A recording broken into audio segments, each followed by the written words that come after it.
Hello and welcome to BFS Wargaming. So today we are going back into the mini-series of Primarch rules, and we're going to go with Big Bad Vulkan. So he is one of the biggest Primarchs.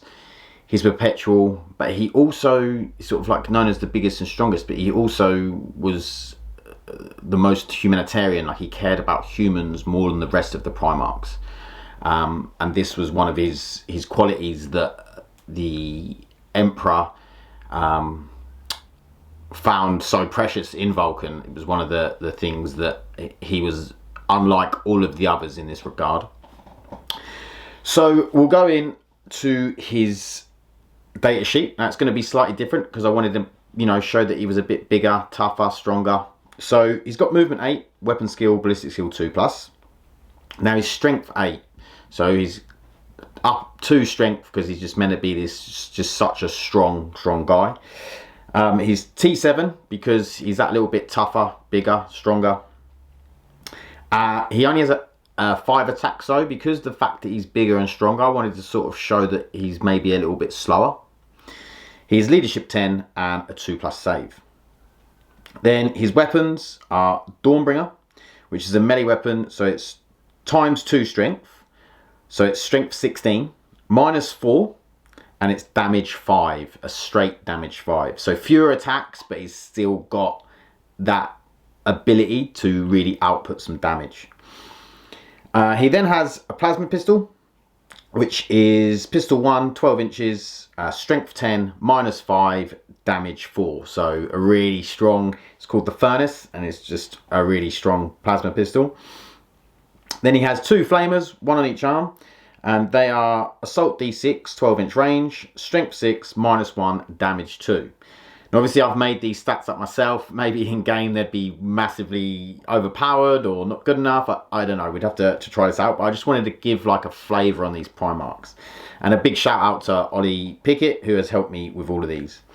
So we've given him a 4-up Invon, which with the toughness 7 and the fact he's a bit slower, I gave him the 4-up Invon. But he has some things to counteract this. So his first rule, big rule, is called Perpetually Healing. Because he is a Perpetual, I think his healing is going to be a bit better than others. So Vulkan can ignore damage on a 6+, and he regains a wound in the command phase. So in his command phase, he regains 1 wound up to a maximum of 9. And also, he regains a wound on every saving roll of a 6. So you attack him, if he rolls some 6s, he gets wounds back. So yeah, and it's obviously always up to a maximum of 9 wounds. Then we have Perpetual. So also, when Vulkan dies, roll a D6 on a roll of a 3+, and obviously, with the rules in 9th edition, this cannot be re-rolled. Vulkan can come back at the end of the phase anywhere on the battlefield, not in engagement range, with 6 wounds remaining. So I did it anywhere on the battlefield rather than as close as where he died, not in engagement range, because I feel like Vulkan can die somewhere. He's not like he's literally reappearing somewhere else, like perpetually. So I wanted to make it out like he could just reappear somewhere else on the battlefield, and I thought it was like quite a cool little rule. Then we have Humanity's Saviour. So Vulkan can intercept a hit for any Imperium unit on a 2+. So he can just be a bodyguard for some like Lehman Russ tanks or something like that. It has to be within 3 inches.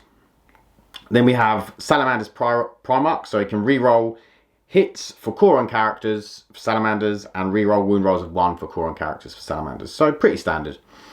Then we have Inspiring Sacrifice. Salamanders auto-pass morale within 12 inches of Vulkan, and all other Imperium units ignore attrition modifiers within 12 inches of Vulkan.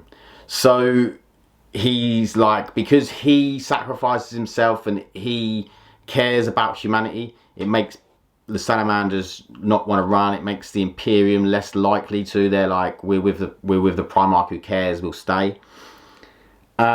And then lastly, if Vulkan destroys a vehicle or monster on a 2+, he picks it up and he can throw it at any enemy unit within 12 inches and it deals 3 mortal wounds. So another way of him just being able to deal a bit of damage because he's got any psychic abilities or anything like that. So yeah, I thought it'd be a cool way for him to dish out a bit of extra damage. You know, it's situational if he goes up against a monster or a vehicle.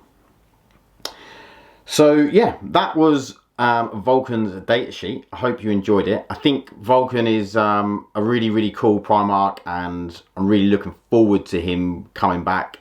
And I think he'll be such a cool model on the battlefield with his massive hammer, just this big model. And yeah, I just hope that he has rules along these lines that are just going to make him amazing. So yeah, I hope you liked it. Please like and subscribe if you did, and stay lucky, and we'll see you in the next one. Thanks, bye.